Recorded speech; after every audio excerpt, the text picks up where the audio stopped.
Hello दोस्तों, कैसे हो आप लोग। आई होप कि सब लोग बहुत अच्छे होंगे, सबकी पढ़ाई बहुत अच्छे से चल रही होगी। मैं प्रदीप झा आप सभी लोगों का एक बार फिर से आपके अपने यूट्यूब चैनल आजमत पाठशाला पर स्वागत करता हूं।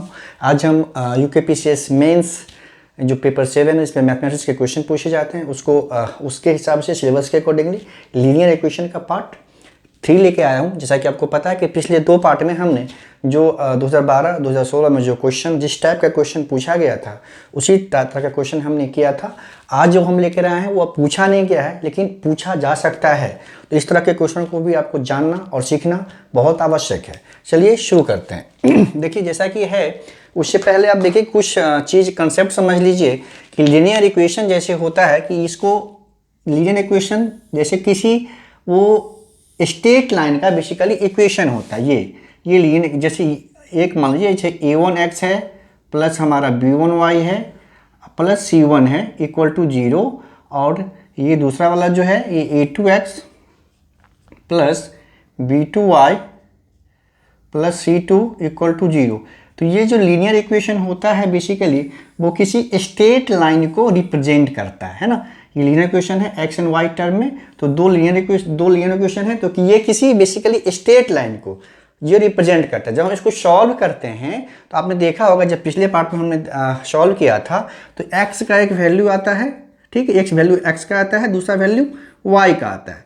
तो बेसिकली क्या होता है, जब एक स्ट्रेट लाइन ऐसे है और दूसरा ऐसे, मतलब जो क्रॉस करता है ना, यही उसका सोल्यूशन होता है। यहीं पे एक्स वाई का जो वैल्यू होता है वही हमारा सोल्यूशन होता है ना। तो जब स्ट्रेट लाइन किसी एक बिंदु पर क्रॉस करेगा, एक ही बिंदु पर, आगे पीछे कर रहा है ना आगे कर, उस केस में सोल्यूशन जो होगा एक होगा, यानी यूनिक सोल्यूशन जो हम करते आ रहे हैं। उस केस में एक्स एंड वाई का केवल एक वैल्यू आता है। तो अब तक जो हमने सॉल्व किया है वो इसी तरह का होता है, वो यूनिक सोल्यूशन वाला होता है। होता क्या है कि उसमें जो स्ट्रेट लाइन है वो किसी एक ही बिंदु पर मीट करेगा, है ना, इसीलिए उसका एक सोल्यूशन होता है। लेकिन ऐसा नहीं है कि एक ही सोल्यूशन होता है सभी तरह के जो हम लोग करते हैं उसमें तो एक ही होता है। लेकिन आप ये देखिए कि क्या होता है कि अगर स्ट्रेट लाइन है ऐसे, एक स्ट्रेट लाइन है ऐसे और दूसरा ऐसे है, ये तो पैरेलल हो गया, कभी नहीं मिलेगा। उस केस में क्या होगा, स्ट्रेट लाइन का कोई सोल्यूशन नहीं होगा, क्योंकि ये पैरेलल है। उस केस में कभी मिलेगा ही नहीं। जब कभी मिलेगा नहीं एक दूसरे के साथ तो इसका कोई सोल्यूशन नहीं होता। एक तो हो गया यूनिक सोल्यूशन वाला केस, एक हो गया कोई सोल्यूशन वाला केस। एक और केस होता है जिसमें क्या होता है कि स्ट्रेट लाइन कोइंसाइड करके, मतलब एक ही स्ट्रेट लाइन पे दोनों होता है, मतलब समझ रहे हैं, एक ही पे इसी पे दोनों होता है। उस केस में क्या होता है कि मेनी सोल्यूशन यानी इनफाइनाइट सोल्यूशन होता है। तो इस पे कुछ इसी पे लाई कर रहा है, उस केस में क्या होगा, इस केस में इनफाइनाइट सोल्यूशन अनंत हल होता है ना। इस केस में अनंत हल होगा, इनफाइनाइट सोल्यूशन। इस केस में नो सोल्यूशन होता है, ठीक। और जब ये क्रॉस कर लेता है ऐसे और ऐसे हो जाता है, उस केस में यूनिक या केवल एक सोल्यूशन होता है ना। इस केस में यूनिक सोल्यूशन होता है। तो 3 केस हो गए, ठीक। अब हमें देखना है कि यूनिक सोल्यूशन कब होता है ना, जब a1/a2 is not equal to b1/b2। ये आपको याद रखना पड़ेगा, है ना। जैसे दो स्ट्रेट लाइन है, उसका एक का इक्वेशन ये है और दूसरे का मान लेते हैं एक स्ट्रेट लाइन ये है, इसका इक्वेशन a2x अभी हमने लिखा था, a2x plus b2y plus c2 equal to 0। ये दूसरा वाला इक्वेशन है स्ट्रेट लाइन का, है ना। ये पहला वाला है। तो ये दोनों स्ट्रेट लाइन का ये वाला इसको रिप्रेजेंट कर रहा है, ये इसको। तो एक ही सोल्यूशन कब होगा, उसके लिए कंडीशन होता है कि जब a1/a2 is not equal to b1/b2 होगा, उस केस में यूनिक सोल्यूशन यानी केवल एक हल होगा, है ना। ये आपको याद रखना है। पैरेलल सोल्यूशन, ये पैरेलल लाइन है, तो मतलब इस केस में भी कंडीशन होता है कि इनफाइनाइट यानी अनंत हल कब होगा, कोई हल कब होगा, जब दोनों इक्वेशन स्ट्रेट लाइन पैरेलल होगा, तब उस केस में कोई सोल्यूशन नहीं होता है। जब कोई सोल्यूशन नहीं होगा उस केस में a1/a2 equal to b1/b2 not equal to c1/c2, है ना। ये होता है नो सोल्यूशन केस का कंडीशन। ये आपको एग्जैक्टली याद रखना है कि यूनिक सोल्यूशन कब होगा, ये क्या सोल्यूशन है, नो सोल्यूशन, जब स्ट्रेट लाइन पैरेलल हो जाता है। उस केस में ये होता है a1/a2 equal to B1/B2 is not equal to C1/C2। ये हो गया पैरेलल वाला। और फिर ये यूनिक जो इनफाइनाइट सोल्यूशन होता है, जब एक ही स्ट्रेट लाइन पे दूसरा स्ट्रेट लाइन भी लाई करेगा, यानी कॉन्साइड करेगा हर एक पॉइंट पे, उस केस में डेफिनेटली, क्योंकि बहुत जगह हर जगह टच कर रहा है, तो इनफाइनाइट यानी अनंत हल होगा, यानी मेनी सोल्यूशन होगा। इसका जो कंडीशन होता है वो होता है A1/A2 is equal to B1/B2 is equal to C1/C2। ये तीन कंडीशन है, ये तीनों कंडीशन आपको याद रखना पड़ेगा। आई थिंक याद हो भी गया होगा। जब इनफाइनाइट सोल्यूशन हो तो ये होगा, जब नो सोल्यूशन हो तो ये वाला, जब यूनिक यानी एक सोल्यूशन हो उस केस में क्या होगा, ये वाला। तो तीन इस तरह के कंडीशन है। अगर आप ये समझ लेंगे तो फिर इस तरह के क्वेश्चन को सॉल्व करना आपके लिए बहुत ही आसान हो जाएगा। ये तो आई थिंक अच्छे से समझ में आ गया होगा। अब इस तरह के क्वेश्चन करते हैं ताकि आपको और अच्छे से ये क्लियर हो जाए कि इसको किस तरह से यूज करते हैं और किस तरह के इस पे बेस्ड क्वेश्चन आ सकते हैं। 2 बार इस पैटर्न पे मेंस हुआ है, लेकिन ऐसा क्वेश्चन आया नहीं है, लेकिन भविष्य में ऐसा क्वेश्चन पूछा जा सकता है। तो इसके लिए हमको पहले से ही तैयार रहना पड़ेगा, है ना। चलिए क्वेश्चन स्टार्ट कर। देखिए, इस क्वेश्चन है कि P के किस मान के लिए, P इसमें P होगा कहीं पे, इससे कोई 2 इक्वेशन है, तो P के किस मान के लिए जो इक्वेशन है सिर्फ एक हल होगा, यानी यूनिक सोल्यूशन होगा, है ना। इसमें P के किस मान के लिए जो 2 इक्वेशन है उसका यूनिक सोल्यूशन यानी सिर्फ एक हल होगा। तो क्या होगा, पहले आप देखिए इक्वेशन दिया हुआ हमारा 4x plus py plus 8 equal to 0, और दूसरा इक्वेशन है हमारा 2x plus 2y plus 2 equal to 0। ये 2 इक्वेशन है। इसको समझने के लिए हम इसको ये कर लेते हैं, आपको लेना नहीं है, ऑटोमेटिकली आपको पता चल जाएगा, लेकिन मैंने इसको कंपैरिजन के लिए इसको इस फॉर्म में लिख लेते हैं। a1x plus b1y plus c1 equal to 0। ये पहला इक्वेशन हो गया। और ये दूसरा वाला का जो फॉर्म होता है, जो जनरल फॉर्म होता है इक्वेशन का, वो ये होगा। और सेकेंड का होगा a2x plus b2y plus c2 equal to 0। ये हमने इसीलिए लिया कि पहली बार है, आप लोगों को ये समझना जरूरी है।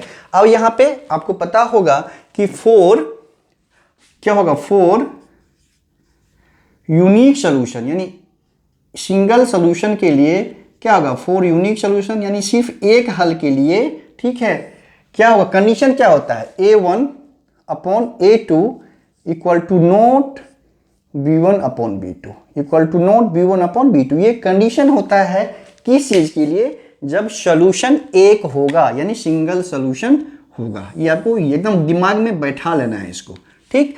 अब देखिए, मैंने इसको इसलिए लिया कि आपको यहाँ से कंपैरिजन करना आसान हो। एक बार जब प्रैक्टिस हो जाएगा तो इसको लिखने की जरूरत नहीं पड़ेगी। तो यहाँ से देखिए A1 इक्वल टू क्या हो गया, A1 इक्वल टू हो गया यहाँ पे 4, B1 इक्वल टू यहाँ पे हो गया आपका P, है ना, और C1 इक्वल टू हो जाएगा यहाँ पे 8 है। इस वाले से इसको हमने क्या किया, तुलना कर लिया, तो हमें सब कुछ मिल गया। x तो यहाँ पे है, y यहाँ पे है, यहाँ पे कुछ नहीं है, ये कांस्टेंट होता है। तो A1 equal to 4, B1 equal to P, C1 equal to 8। उसी तरह से इसके साथ क्या हो जाएगा, A2 इक्वल टू हो गया यहाँ पे 2, B2 इक्वल टू हो गया यहाँ पे 2, एंड C2 इक्वल भी हो गया 2 ही हो गया। यहाँ पे तीनों 2 है, तो ये हमें पता चल गया। अब देखिए इस कंडीशन को अप्लाई कर लेंगे सिंपली, तो A1/A2 मतलब 4/2 is not equal to B1/B2 मतलब P/2 हो गया। तो यहाँ से जैसे क्रॉस मल्टीप्लिकेशन करते हैं, जब इक्वल होता है उसी तरह इसको क्रॉस मल्टीप्लिकेशन करेंगे, लेकिन साइन यहाँ पे नॉट इक्वल टू ही रहेगा। जैसे यहाँ पे P इंटू 2, तो ये हो गया 2P हो गया नॉट इक्वल टू 4 2 या 8, तो P हो गया आपका not equal to 8 divide by 2, मतलब हो गया यहाँ से P नॉट इक्वल टू 4, मतलब P 4 नहीं होगा, मतलब 4 के अलावा कोई 4P नॉट इक्वल टू 4 इस इक्वेशन का जो यूनिक सोल्यूशन होगा। यानी 4 के अलावा कोई मान लेंगे हम, 4 नहीं होगा इसका, ठीक है। 4P equal to not 4, this solution have unique solution, this equation will have unique solution. तो यही हो गया हमारा इसका आंसर कि P equal to not four given equation have unique solution. ठीक है, तो इस तरह से क्या करना है, पहले आपको इक्वेट कर लेना है A1 B1 C1 का मान निकाल लेना है और उस पर जो कंडीशन है क्वेश्चन के अकॉर्डिंग जो पूछा जा रहा है उसके हिसाब से इसको सॉल्व कर लेना है। ये था यूनिक सॉल्यूशन के केस में ऐसा सॉल्यूशन हम करेंगे। उसी तरह से अगला क्वेश्चन देखिए, अगला क्वेश्चन जो है वो है कि के किस मान के लिए, है ना। इस जो अगला इक्वेशन है वो उसमें दिया के किस मान के लिए जो इक्वेशन है उसका क्या होगा, अनंत हल होगा।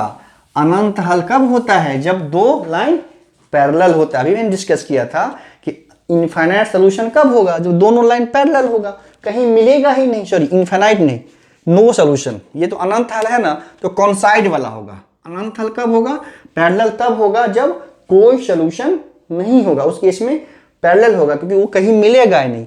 अनंत हल यानी अनेक हल यानी मेनी सॉल्यूशन, मतलब दो लाइन एक ही लाइन पे, कौन दो लाइन तो है बट वो एक ही पे है ना, सेम प्लेस पे। इस केस में मेनी सॉल्यूशन होगा। तो मेनी सॉल्यूशन का जो कंडीशन था वो आपको याद होगा, वो था A1 upon A2 equal to B1 upon B2 equal to C1 upon C2। ये कंडीशन था किस केस के लिए, ये था आपका जब मेनी सॉल्यूशन यानी अनंत हल हो। तो पहले इक्वेशन लिखेंगे उसी तरह से। दूसरा इक्वेशन क्या है देखिए, kx plus 3y minus k minus 3 equal to 0, ये पहला वाला हो गया। दूसरा है 12x plus ky minus k equal to 0। उसी तरह से हम उसको पहले समझाने के लिए इसको कंपेरिजन कर लेंगे। इस वाले का होगा क्या होता है, A1x plus B1y plus C1 equal to 0 हो गया। ये वाला होता है A2x plus B2y plus C2 equal to 0। ये लिखना जरूरी नहीं है, आप डायरेक्टली यहाँ से इसको बिना लिखे हुए ही पता कर सकते हैं कि A इक्वल टू यहाँ पे A1 इक्वल टू K है, B1 इक्वल टू यहाँ पे क्या है, B1 इक्वल टू यहाँ पे 3 है और C1 इक्वल टू यहाँ पे चूंकि ये प्लस फॉर्म में है तो C1 इक्वल टू क्या हो जाएगा, माइनस K माइनस 3 हो जाएगा, माइनस K माइनस 3 हो जाएगा। उसी तरह से A2 इक्वल टू देखिए यहाँ पे 12 है, B2 इक्वल टू K होगा और C2 इक्वल टू यहाँ पे माइनस K होगा। समझ में आ रहा है, ये मान क्योंकि यहाँ पे प्लस साइन है ना, ये प्लस साइन है, तो प्लस साइन है, जब इसको कंपैरिजन तुलना करेंगे तो C2 इक्वल टू ये निगेटिव K हो जाएगा। इतना ध्यान रखना है, हर बार इसको लिखने की जरूरत आपको पड़ेगी नहीं, बस यहाँ पे चूंकि समझाना था इसलिए मैंने उसको ऐसे लिया है। तो फिर यहाँ पे क्या होगा देखिए, A1 इक्वल टू क्या हो गया आपका K, B1 इक्वल टू हो गया 3 एंड C1 इक्वल टू हो गया आपका negative, C1 equal to negative हो गया K minus 3 as it is, ऐसे ही क्योंकि इसको हम लोग ऐसे लिख सकते हैं ना, अगर प्लस रहता है यहाँ पे तो ये लेते हैं, लेकिन माइनस है तो इसको साथ ही लेंगे। ठीक उसी तरह से A2 इक्वल टू क्या हो जाएगा 12 हो गया, फिर B2 इक्वल टू क्या हो गया यहाँ पे देखिए B2 इक्वल टू K हो गया और C2 इक्वल टू फिर यहाँ पे क्या हो जाएगा, C2 इक्वल टू हो जाएगा ये निगेटिव K हो गया।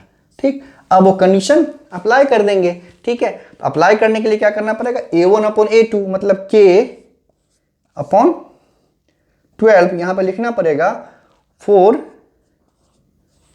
कौन सा सोल्यूशन है, for many solution, for many यानी अनंत हल के लिए हमें ये फॉर मेनी सोल्यूशन, ये हो जाएगा K upon A1 upon A2 यानी K upon 12 equal to 3 upon K equal to होगा यहाँ पे निगेटिव K माइनस 3, यहाँ पे हो जाएगा निगेटिव K, तो यहाँ पे निगेटिव निगेटिव तो कैंसिल हो गया। ठीक है, यहाँ पे निगेटिव निगेटिव कैंसिल। अब क्या करना है, जैसे ये हो गया 3 हो गया यहाँ पे, तो पहले इस दोनों को लेके सॉल्व करेंगे, है ना, और फिर इस दोनों को लेके सॉल्व करेंगे। उसमें K का जो वैल्यू कॉमन आएगा, इसमें भी जो K का वैल्यू एक आएगा, जो इसमें भी K का वैल्यू आएगा, जो कॉमन वैल्यू आएगा, जो वैल्यू दोनों में आएगा, वही हम उसी वैल्यू के लिए इस इक्वेशन का जो गिवन इक्वेशन उसको उसका मेनी सोल्यूशन यानी अनंत हल होगा। सॉल्व करते हैं, इसको लेते हैं, ये हो गया देखिए K/12 इक्वल टू हो गया आपका 3/k हो गया। तो यहाँ से देखिए k इंटू के स्क्वायर हो जाएगा, क्रॉस मल्टीप्लिकेशन करेंगे के स्क्वायर इक्वल टू हो गया यहाँ पे 36 हो गया। इसका मतलब यहाँ पे k इक्वल टू हो जाएगा 36 का स्क्वायर रूट यानी वर्गमूल। इसका स्क्वायर रूट होता है ±6, है ना।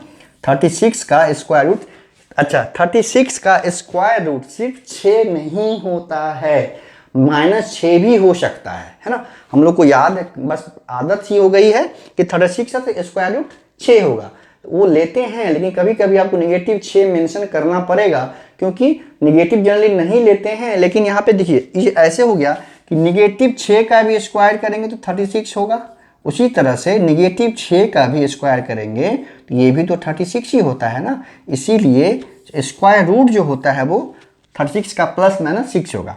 अब क्या करेंगे हम, इस दोनों को करेंगे, ठीक है, इस दोनों को करेंगे, इसको लेंगे एक साथ। यहाँ पे देखिए 3/k इक्वल टू हो जाएगा k -3/k। फिर वैसे ही करेंगे क्रॉस मल्टीप्लिकेशन, 3/k हो गया, 3/k equal to k -3/k। एक मिनट, क्वेश्चन तो सही है, एक मिनट, k -3 ठीक है। अब यहाँ पे देखिए, तो अब यहाँ पे 3/k हो गया और ये हो गया k -3/k। तो उसी तरह से यहाँ भी सॉल्व करेंगे तो ये 3k हो गया, है ना, ये 3k हो गया। 3k इक्वल टू हो गया हमारा k square -3k, cross multiplication किया हमने यहाँ पे। अब देखिए यहाँ पे इसका मतलब ये हो गया कि यहाँ पे k स्क्वायर, ये 3k जो है हम इस तरफ ले आएंगे तो ये हो जाएगा हमारा k स्क्वायर, ये उधर चला जाएगा 3k, तो ये -6k हो जाएगा। k square -6k equal to 0 हो गया। ये 3k जो है, ये 3k चला गया उस तरफ, ये पॉजिटिव था तो ये भी निगेटिव हो गया और इधर 0 आ जाएगा, ये निगेटिव है, ये भी निगेटिव हो गया तो ये -6k हो गया। अब यहाँ से क्या होगा, k आ जाएगा कॉमन, तो ये हो जाएगा k -6 इक्वल टू 0। तो यहाँ से देखिए k into k -6 equal to 0, मतलब यहाँ से क्या हो गया, एक बार k इक्वल टू आ गया 0, एक बार k इक्वल टू 0, एक बार k -6 इक्वल टू 0। तो यहाँ से क्या होगा, k इक्वल टू आ गया आपका 6 आ गया। तो देखिए यहाँ पे ±6 है और यहाँ पे 6 है, तो ये दोनों वैल्यू जो +6 वाला है वो +6 यहाँ भी है, 6 यहाँ भी है, तो दोनों कॉमन है। इसका मतलब क्या हो गया कि k बराबर 6 के लिए जो होगा वो इस इक्वेशन का जो इक्वेशन का होगा ना वो अनेक हल होगा। 4k equal to 6 given equation have many solution और इनफाइनाइट सॉल्यूशन, ठीक है। ये हो गया हमारा बस 4k इक्वल टू 6, 4 यानी k बराबर 6 के लिए जो दिए गए इक्वेशन का अनंत हल होगा, ठीक है। तो इस तरह से बस ये याद रखना है कि ये कंडीशन याद रखना है आपको कि कब पैरेलल होता है, इसमें तो कोइंसाइड कर गया तो मैनी सॉल्यूशन हो गया। अगला क्वेश्चन जो है, सॉरी, पैरेलल वाला भी हम ले लेते हैं तो वो भी कंडीशन आपका समझ में आ जाएगी वो किस तरह से उसको सॉल्व करते हैं। पूछा गया नहीं है लेकिन पूछा जा सकता है, क्योंकि लीनियर इक्वेशन टॉपिक जो है वो आपके सिलेबस में है। तो लीनियर इक्वेशन जब टॉपिक है तो उसमें से कुछ भी पूछा जा सकता है, इसीलिए हमको इसके लिए भी तैयार रहना पड़ेगा, ठीक है। अगला देखिए, अगला क्वेश्चन क्या है इसमें कि k के किस मान के लिए कोई हल नहीं, नो सॉल्यूशन, है ना, नो सॉल्यूशन। पहला था यूनिक सॉल्यूशन, सिंगल सॉल्यूशन, वो क्या था, क्रॉस होना था इसको। दूसरा वाला था आपका मेनी सॉल्यूशन, मतलब एक ही लाइन पे दूसरा वाला भी इसी लाइन पे दूसरा भी आएगा। अब जो है वो है हमारा क्या, कोई सॉल्यूशन नहीं, या इसका मतलब ये कि नो सॉल्यूशन, कोई हल नहीं होगा। वो कब होता है कोई सॉल्यूशन नहीं, जब दो लाइन हो वो पैरेलल हो, मतलब कहीं मिले ही नहीं, एक जगह पे मिल रहा था तो एक सॉल्यूशन, बहुत जगह पे मिल रहा था तो बहुत सॉल्यूशन, किसी जगह पे नहीं मिलेगा तो कोई सोल्यूशन नहीं। तो उसका कंडीशन क्या था, देखिए कंडीशन था A1 upon A2 equal to B1 upon B2 is not equal to C1 upon C2। ये याद रखना, is not equal to C1 upon C2। तो इसको यूज करके हम इस वाले क्वेश्चन को सॉल्व करेंगे। उसमें इक्वेशन क्या है, देखिए यहाँ पे इक्वेशन है 3x plus Y equal to 1 है, यहाँ पे -1 इक्वल टू -1 इक्वल टू 0 हो जाएगा, -1 इक्वल टू 0 हो गया। उसी तरह से दूसरा वाला है 2k -1x, x वाला ये है, प्लस है आपका k -1 y। उसी तरह से इसको भी हम क्या करेंगे, इस तरफ ले आएंगे, तो ये सीधा हो जाएगा -2k + 1 इक्वल टू 0। ठीक है, अब इसमें हम लोग क्या करते हैं, उसको कंपेरिजन करने के उसको नहीं लिखते हैं, सीधा ही ले लेते हैं। तो यहाँ पे देखिए, तो A1 इक्वल टू क्या हो गया, A1 इक्वल टू हो गया 3, B1 इक्वल टू क्या हो गया, B1 इक्वल टू हो गया, यहाँ y के साथ कोई नंबर नहीं है तो 1 हो जाएगा। जो नंबर होता है वो हम लेते हैं B1 इक्वल टू, तो B1 इक्वल टू यहाँ पे कोई नंबर नहीं है तो 1 हो जाएगा। उसी तरह से यहाँ पे C1 इक्वल टू क्या होगा, निगेटिव के साथ लेते हैं, ये -1 हो जाएगा। उसी तरह से यहाँ पे देखिए इस वाले में अब A2 इक्वल टू क्या हो जाएगा, 2k - 1, ये A2। x के साथ जो कोफिशिएंट है वो सारा A2 है, x के साथ जो कोफिशिएंट है वो A2, y के साथ जो कोफिशिएंट है वो B1, यहाँ पे A1, यहाँ पे B1। ये जो पूरा नंबर है, अगर साइन पॉजिटिव है तो उस नंबर को लेंगे, अगर साइन नेगेटिव है तो नेगेटिव के साथ ले लेंगे उसको। उसी तरह से यहाँ पे x के साथ जो कोफिशिएंट है वो हमारा A2 हो गया, y के साथ जो कोफिशिएंट है ये पूरा y के साथ है, ये हमारा क्या हो जाएगा, B2। तो यहाँ पे B2 इक्वल टू हो गया हमारा k - 1। ठीक है, उसी तरह से C2 इक्वल टू हो जाएगा हमारा टोटल, ये पूरा है ना, C2 इक्वल टू हो जाएगा -2k + 1। ठीक, अब हमने A1 B1 C1 A2 B2 C2 हमने पता कर लिया, तो अब इस पे सेट कर देंगे। तो A1 अपॉन A2, तो A1 क्या है 3 अपॉन 2k - 1, ठीक, 2k - 1 equal to B1 upon B2, 1 upon B2 तो ये है k - 1 और equal to C1 upon C2, तो -1 अपॉन -2k + 1। तो यहाँ पे ये नेगेटिव कैंसिल, यहाँ पे लिखना पड़ेगा कि क्या है, फॉर नो सोल्यूशन, है ना, फॉर नो सोल्यूशन। ये क्वेश्चन, ये जो कंडीशन है वो इसके लिए है, वो लिख लेंगे। अब क्या, उसी तरह से इस दोनों को पहले लेंगे पहली बार में, फिर इस दोनों को लेंगे, है ना, उससे फिर k इक्वल टू हमारा वैल्यू आ जाएगा, वही हमारा सोल्यूशन हो जाएगा। उस वैल्यू k इक्वल टू उस मान के लिए इस इक्वेशन का कोई सोल्यूशन नहीं होगा। तो यहाँ पे देखिए, अब इसको लिया हमने, तो ये लेंगे 3 upon 2k - 1 equal to 1 upon k - 1।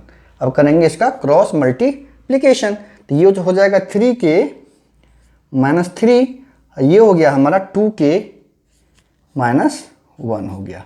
अब क्या करेंगे, यहाँ पे 2k यहाँ है, 3k यहाँ है, ये प्लस इसको इस तरफ ले आएंगे तो 3k में से 2k चला जाएगा, 3k ये हो जाएगा -2k। और क्या करेंगे, ये -1 है, अब ये 3 है माइनस, उसको उस तरफ लेके चला गया, तो ये हो गया हमारा +3। तो यहाँ पे क्या हो गया, 3k - 2k बराबर k हो गया, -1 अब +3 तो हो गया 2।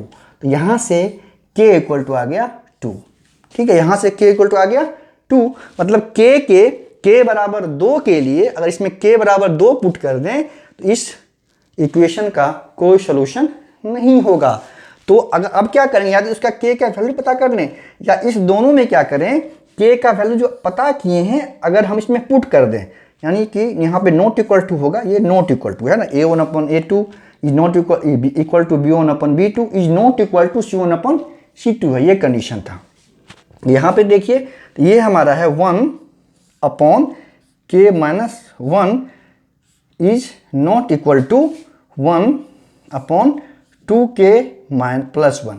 अब क्या करना है, तो इसका k इक्वल टू वैल्यू पता कर ले, या नहीं, ये जो k का जो वैल्यू 2 आया है, अगर ये इसको सेटिस्फाई कर जाएगा तो हमारा सोल्यूशन ये हो जाएगा। तो देखिए यहाँ पे ये 1 अपॉन k - 1, तो 2 - 1, ये तो 1 आ गया, 1/1 आ गया। इधर देखते हैं, ये 1/2 इंटू 2 4, 4 + 1 5, 1/5। तो ये नो इक्वल नहीं है। एक जो है यहाँ तो एक ही आया ना, ये 2 घटे 1, तो 1/1 बराबर 1। यहाँ पे 2 इंटू 2, के का वैल्यू 2 है, तो 2 इंटू 2 तो मतलब 4 + 1, 1/5। तो ये 1 जो है क्या है, 1/5 के बराबर नहीं है। तो k = 2, ये जो इक्वेशन है, ये जो वैल्यू है, जो कंडीशन है, वो सेटिस्फाई कर गया। इसका मतलब 4